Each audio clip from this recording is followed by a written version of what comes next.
মাত্র 10 মিনিটে স্টিলের টিফিন বক্সে মিষ্টি দই তৈরি করে দেখাবো, যেটা বানানো একদম জলের মতো সহজ। যারা মিষ্টি দই বানাতে ভয় পান তারা কিন্তু প্রথমবারেই একদম পারফেক্টভাবে তৈরি করে নিতে পারবেন।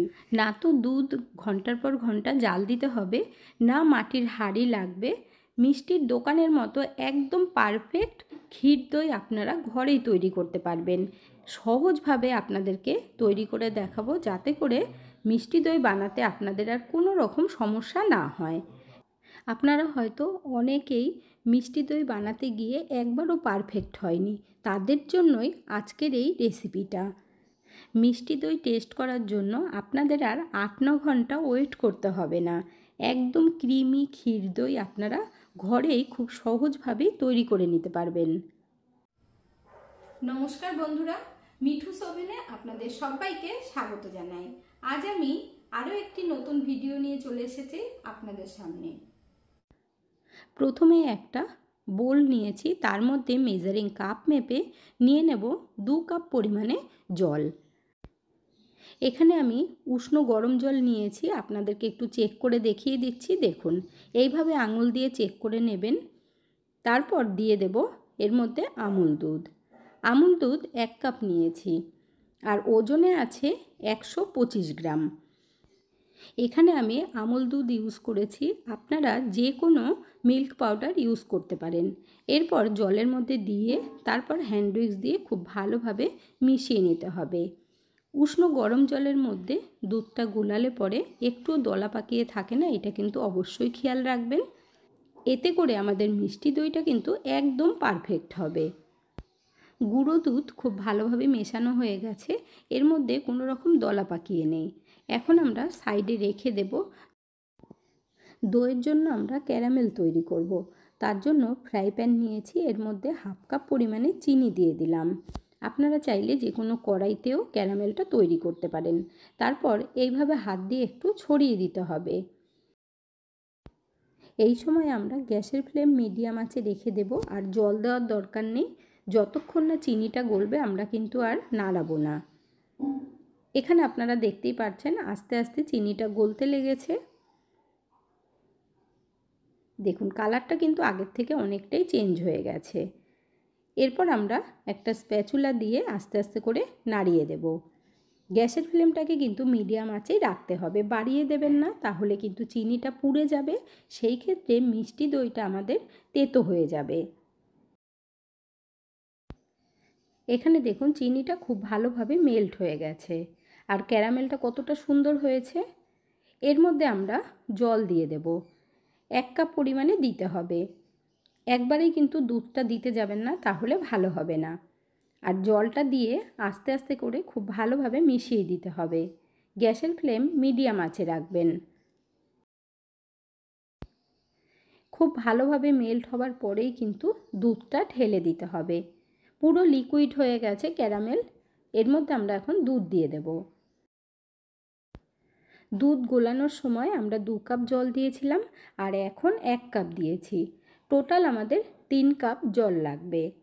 এরপর ভালোভাবে দেখুন নাড়িয়ে দিয়ে দুধটাকে ভালোভাবে ফুটিয়ে নেব। আর এই দই তৈরি করতে কিন্তু ঘন্টার পর ঘন্টা দুধ জাল দেওয়ার দরকার পড়বে না। এখন আমরা ফ্লেভারের জন্য 3টে এলাচ দিয়ে দেব। এতে করে কিন্তু টেস্টটা একদম মিষ্টির দোকানের মতো হবে। এখন দুধটা জাল ওঠা পর্যন্ত আমাদের ওয়েট করতে হবে। এখানে দেখুন দুধের মধ্যে জাল উঠে গেছে। গ্যাসের ফ্লেম বাড়িয়ে দিয়ে দুধটাকে আমরা ভালোভাবে ফুটিয়ে নেব। 3 কাপ আছে, আমরা 2 কাপ করে নেব। খুব বেশিক্ষণ দুধটা জাল দেওয়ার দরকার পড়বে না, যেহেতু গুঁড়ো দুধ দিয়ে তৈরি করা হচ্ছে, তাই খুব তাড়াতাড়ি গাঢ় হয়ে যাবে। এখানে দেখুন আগের থেকে অনেক গাঢ় হয়ে গেছে, আর এরকমই রাখতে হবে। 2 কাপ পরিমাণে হয়েছে।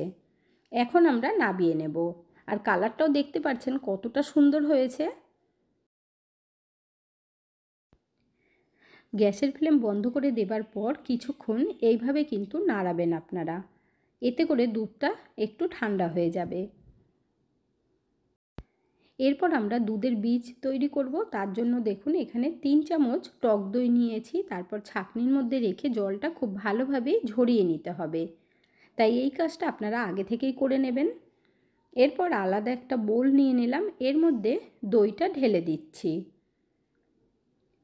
হ্যান্ড উইক্স দিয়ে দইটাকে আমরা খুব ভালোভাবে ফেটিয়ে নেব।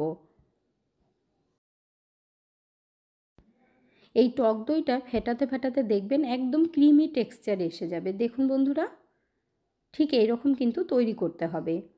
এতে করে দইটা একদম পারফেক্ট হবে, পুরো মনে হবে যে দোকানের মতো ক্ষীর দই তৈরি করা হয়েছে।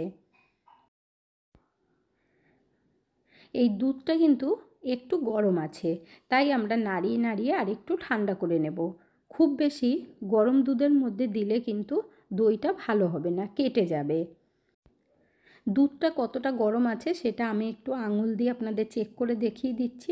দেখুন, আঙুলটা রাখতে পারছেন, ঠিক এই পর্যায়ে দইটা আমাদের তৈরি করতে হবে। এখানে যে আমরা টক দইটা ফেটিয়ে রেখেছিলাম, এখন এই দইয়ের মধ্যে পুরো দুধটা একবারে দেব না, 1 থেকে 2 হাতা দেব। তারপর খুব ভালোভাবে হ্যান্ড উইক্স দিয়ে মিশিয়ে নিতে হবে। অল্প দুধ দিয়ে দইটাকে যখন মেশাবেন তখন দেখবেন পুরো ক্রিমের মতো হবে।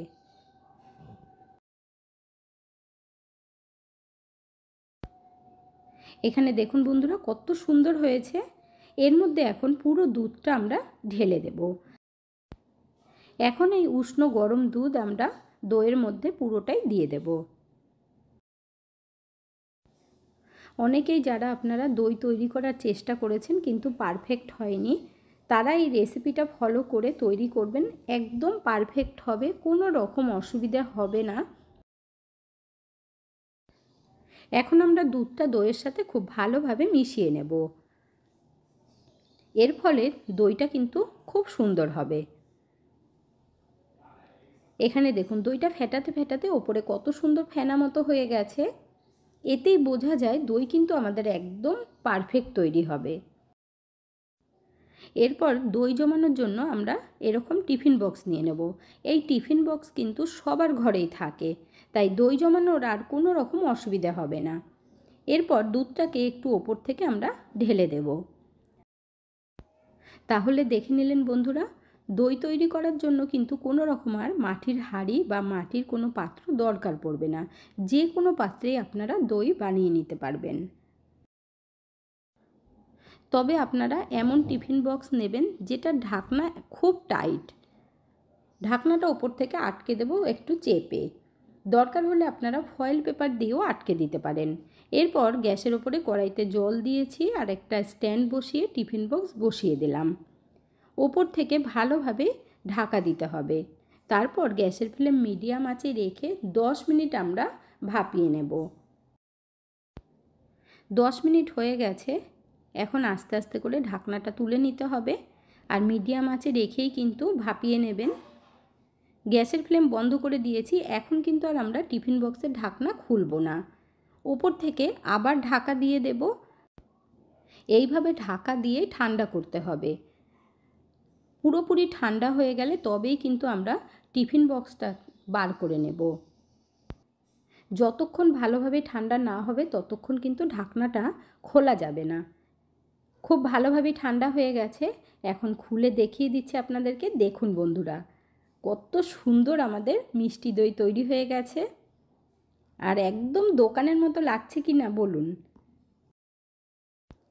এখন এই দইটা আমরা ফ্রিজে রেখে ঠান্ডা করে নেব, তবেই খেতে ভীষণ ভালো লাগবে। তাই ঢাকনাটা বন্ধ করে দিয়ে ফ্রিজে রেখে দেব। ঠান্ডা হবার পর বার করে নিয়েছি, দেখুন কত সুন্দর লাগছে দেখতে। এবার একটু উল্টে আপনাদেরকে দেখিয়ে দিচ্ছি, দেখুন কত সুন্দরভাবে জমেছে।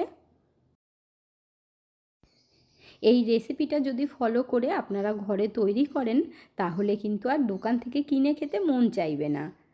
এখন একটু কেটে দেখিয়ে দিচ্ছি।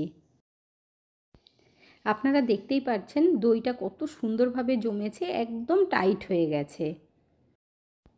দোকানের মতো পারফেক্ট ক্ষীর দই আমাদের একদম রেডি। এখন আমরা সার্ভ করে নেব। যারা এখনও পর্যন্ত একটা লাইক বা কমেন্ট করেননি অবশ্যই করে দেবেন। আপনাদের একটা লাইক আর কমেন্ট আমাকে অনেক দূর এগিয়ে যেতে সাহায্য করবে। তাহলে আর দেরি না করে ঝটপট বানিয়ে ফেলুন। আজকের ভিডিওটা আপনাদের কাছে কেমন লাগলো অবশ্যই কমেন্ট করে জানাবেন। এতক্ষণ ধৈর্য ধরে ভিডিওটি দেখার জন্য অসংখ্য ধন্যবাদ। ভালো থাকবেন, সুস্থ থাকবেন। দেখা হচ্ছে পরের ভিডিওতে। Thank you.